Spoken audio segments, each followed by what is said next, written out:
Nampak? Aku dah cakap dah, tengok ni. Aku dah cakap dah. Aku tak faham betul lah kenapa lah ada orang macam ni. Banyak kali.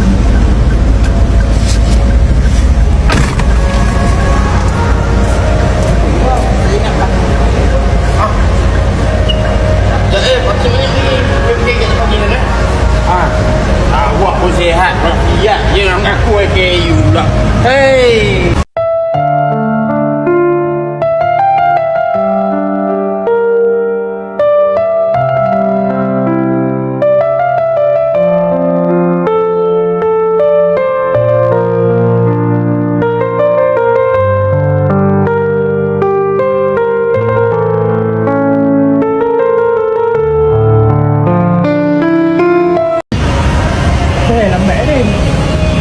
Itulah orang blok parking. Aku kadang pakai OKU ni selalu sangat orang pakai kan. Yang orang yang tak sepatutnya pakai.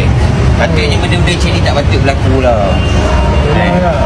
Jenis orang tak ada hati perut macam tu lah. Tak jenis tak ingat orang Jenis fikir diri sendiri macam tu lah. Nak buat macam mana?